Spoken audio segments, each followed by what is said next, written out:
Okay, picture this. You're in line for your morning coffee, about to order that caramel latte. It's just part of your routine, right? But what if your kidneys could actually talk? What do you think they'd be screaming at you in that moment? Well, that's exactly what we're going to get into today.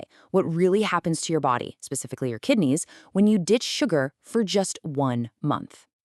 All right, so let's just jump right in. The really scary thing about kidney damage is that it's silent. It's a total ghost. You don't feel it. There are no warning signs, no alarms going off, no pain, nothing. Not until things are already really serious. And that's the big question, isn't it? Are the little things we do every day causing massive damage that we won't even know about until it's way too late? So first, let's talk about what I'm calling the silent overload. This is all about the incredible hidden strain that sugar puts on your kidneys, day in and day out. You know, to really get a grip on the pressure they're under, you have to appreciate just how much work your kidneys do. We're talking about two organs, each about the size of your fist, and every single day, they filter around 50 gallons of blood. 50! That's just an insane amount. Imagine filling up your bathtub with water and then having to clean all of it every single day without ever taking a break. That's your kidneys. Here's a great way to think about it. Your kidneys are like this super advanced, high-tech water filter, right? And with clean water, it works perfectly. But what if you started pouring sticky, thick syrup through that filter every single day? Well, you know what would happen. It would clog up, it would get weaker, and pretty soon it would just break. And that's exactly what a high-sugar diet does to the tiny, delicate filters inside your kidneys. So this constant strain leads to a state called, and I know this sounds technical, but bear with me, glomerular hyperfiltration. Forget the fancy name, here's what it means. It's like flooring the gas pedal in your car and keeping the engine revving at the red line 24/7. Yeah, the car will go, but you are absolutely torching the engine. Sugar forces your kidneys into this overdrive mode, and their little filters they wear out. They burn out and die. And here's the kicker. Once they're gone, they are gone for good. They do not grow back. And this is probably the most terrifying part of this whole silent overload thing. You won't feel a thing.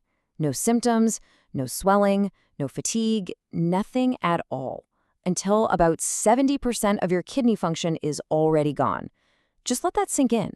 By the time you actually feel that something's wrong, most of the damage is already done, and it's pretty much permanent. Okay, so what happens the second you decide to quit? What's it like? Well, those first 72 hours, it's basically a war zone inside your body.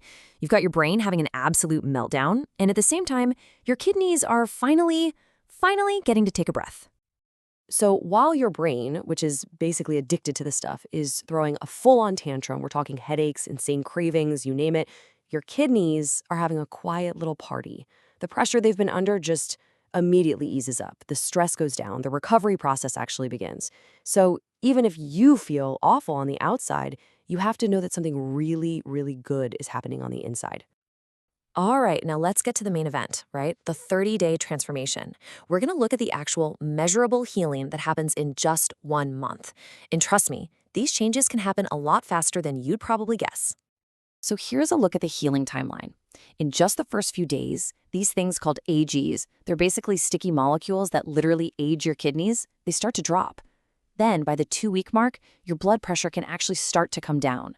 At 3 weeks, that filter we talked about, it starts to heal itself, which means less protein leaking out.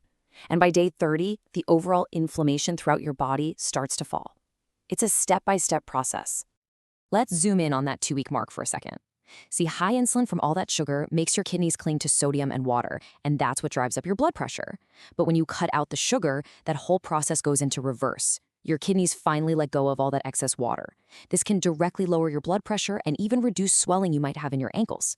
And here's a cool bonus. Your risk for getting those awful, painful kidney stones also goes down, just because the chemistry of your urine gets better.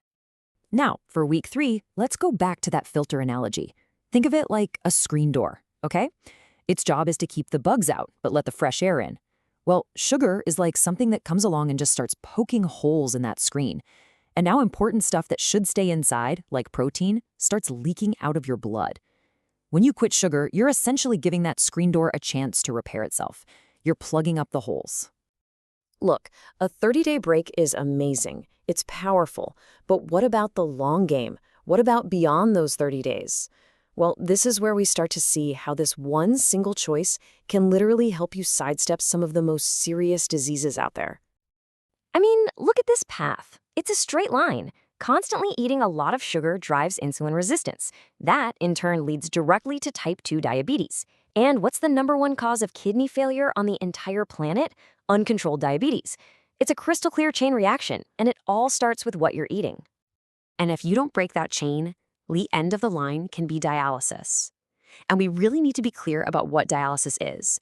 It is not a cure, it's life support. We're talking 3 times a week, every week for 4 hours at a time. You are physically hooked up to a machine.